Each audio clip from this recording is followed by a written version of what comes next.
ये भी खबर आई है एक 5.1 कोई 5.2 का earthquake has hit northern Iran. Iran में एक भूचाल आया 5.1 5.2, सवाल नहीं है, बट आप याद करिए anything about 5 can be seen as, क्योंकि जब भी एक न्यूक्लियर डेटोनेशन होता है या टेस्टिंग होती है, कुछ भी होता है, तो अर्थक्वेक अराउंड 5 या 5 से ऊंचा आता है, उसके नीचे का यूजुअली नहीं आता। पोखरन का डाटा उठा के देखिए, आप पाकिस्तान के टेस्ट देखिए, और आसपास के जितने टेस्ट होते हैं 5 5.5 के आसपास एक भूचाल आता है।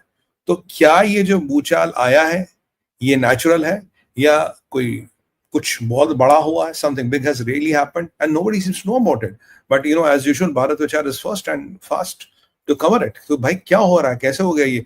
ये आपको क्या लगता है, ये एक कोइंसिडेंस है? जब एक लेविजान फैसिलिटी आज खत्म हो गई है, बर्बाद हो गई है, और यहाँ लेविजान के कन्वीनियंटली बाद जहाँ इसराइल के 60 जेट्स उसको बर्बाद करते हैं, जिसपे हमारा पहला शो था, तो थोड़ी देर मतलब करीब जो हमने इससे पहले वाला शो किया था उस पर था, उसके थोड़ी देर बाद आज जाके हमें पता लगता है कि एक अकस्मात ही एक भूचाल आ जाता 5.2 का, विच इज बिट सरप्राइजिंग।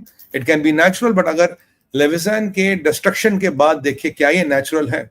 क्या ये नेचुरल है, ये इंड्यूस्ड है, क्या ये मैन मेड है, क्या ये कोइंसिडेंस है, पता नहीं। बट 5 के ऊपर वाला detonation can be, again I am repeating, 5 पे ऊपर वाला detonation can be due to some underground testing, some detonation और some bomb which must have happened, which can be even a storage में, कहीं पे भी कुछ हो सकता है, destruction of arsenal, which can be anything। मतलब मैं ये नहीं कह रहा हुआ, it can be, because 5 is a very important number, 3.5 ढाई पे कुछ नहीं होता, बट 5 होगा तो मान के चलिए कि कुछ बड़ा हो सकता है, संभावना हुआ है।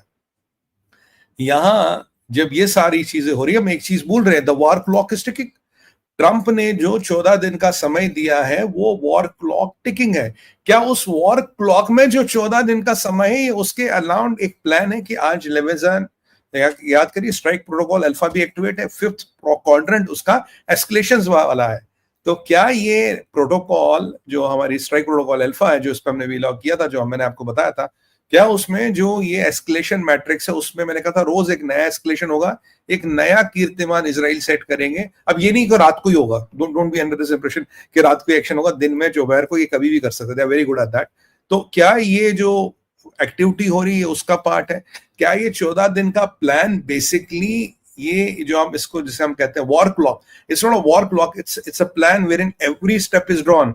आज ये, कल वो, कल वो, कल वो, और आप दुनिया को बताओ 14 दिन तक हम ट्रम्प बहादुर वेट करेंगे और बताएंगे कि हम कार्रवाई करेंगे या नहीं करेंगे। देखिए, लेविजान उड़ चुका है, लेविजान उड़ चुका है। क्या लेविजान was the first of the day, और फर्स्ट इन 24 आवर्स, और फर्स्ट इन 48 आवर्स? क्योंकि इस विराम के बाद, इस 14 दिन का सो कॉल्ड विराम, ये 14 दिन का टाइम, अच्छा बाय द वे 14 दिन doesn't mean will wait up to 14 days, it is up to 14 days. It can be today, it can be next hour, और it can be what I am suspecting is a present continuous programme.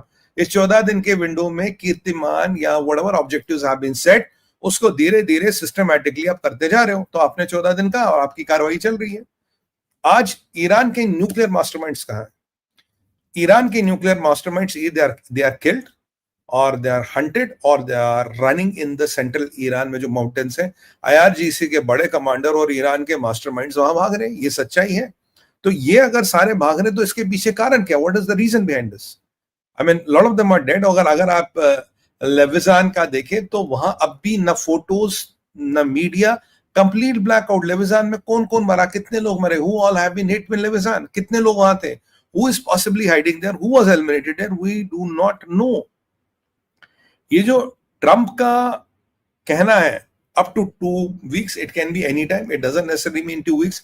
कल से मैं ये point reiterate कर रहा हूं। और अब अगर आप आज एक बड़ी इंपॉर्टेंट डेवलपमेंट देखें कि US air force is rushing a lot of interceptors to Israel. Israel में कुछ इंटरसेप्टर्स की कमी पड़ गई है, and US air force is rushing major supplies of interceptors to Israel. कल करीब करीब 14 ट्रांसपोर्टर्स वहां यूएस से लैंड किए हैं। They all come with ammos, they have all with supplies. तो आज भी कुछ वॉर हेडिंग पे some ammos are being rushed to Israel as we talk, possibly the interceptors, जो हमें पता लगा, there have been interceptors which have been possibly rushed, क्योंकि एरो हेड जो इनका है उसमें शायद इंटरसेप्टर्स की कमी पड़ रही थी। खैर जाहिर सी बात है यहाँ यूएस नेवी की posturing in the Middle East has increase, they are kind of doing it. और उसके ऊपर क्या कर रहे हैं, तो ट्रंप साहब ने 14 दिन का विंडो देके मतलब दुनिया को उलझा के रखा। और यहाँ से एक और सुर्रा है, एक और गुगली फेंकी हुआ है कि जेनीवा में जी कल परसों हम टॉक्स करेंगे, हम यूके, जर्मनी और फ्रांस से टॉक करेंगे। ये जेनीवा की टॉक्स है या 21st सेंचुरी की ब्लफ डिप्लोमेसी है, स्मोक स्क्रीन डिप्लोमेसी? क्योंकि अगर अगराची को लगता है वो दुनिया को एंगेज कर सकता, वो दुनिया को बेवकूफ बना सकता, तो दुनिया को भी तो ये लगेगा ना, we can also engage Iran, we can also make a fool out of them. If Agarachi can think he can make a fool out of everybody, why can't the world think we can make fool out of him? ये एक सवाल है. So is it really a kind of a diplomatic talk? Is it a 21st century diplomacy, or it's a 21st century bluff? Is a 21st century lie? It's a 21st century smoke screen. We are just engaging the enemy, and it's a part of the war machine. आप war के machine का part, war plan का part है कि दुश्मन को engage करो, बोला बात करते हैं, लेट्स टॉक। तो देखिए, वॉर जो हमें ट्रेडिशनली बताया गया था कि अगर कोई डिप्लोमेसी होती है, कोई पीस टॉक होती है, वहां जेन्युइनली पीस टॉक होगी। तो क्या जो हम जेनीवा में देख रहे हैं, to me it's a lie. I mean, एक बात बताइए, यूके, फ्रांस और जर्मनी का ईरान के ऊपर लेवरेज क्या है? And whatever they agree, why should America agree to that? And whatever America agrees, why should Israel agree to that? तो अगर इस गेम में देखेंगे, मुझे लग रहा है किसी का लेवरेज ही नहीं है। और आज इजराइल ने ये प्रूव कर दिया कि बिना अमेरिका के भी वो बहुत कुछ कर सकते थे, always have a plan B. So I don't know what is this this about. This is, मेरे हिसाब से this is how to say it, this is typical narrative management in a war. ये जो हम देख रहे हैं डिप्लोमेसी के नाम पे, ऐसा typical narrative management in the war. क्या हम बात कर रहे हैं, हम बात करना चाहते हैं, हम बात करने गए, वहां बात बनी नहीं तो हमने भैया ठोक दे तुम्हें। और Trump is also playing a game, क्योंकि और यहाँ लेविजान में एक और बात है, no ambulances went in, no fire tenders, no photos, कोई पिक्चर नहीं, वहां कौन मरा, क्या क्या नहीं मरा, it's a very important thing. और आप उसके बाद ये अर्थक्वेक, मतलब यू सी द चेन।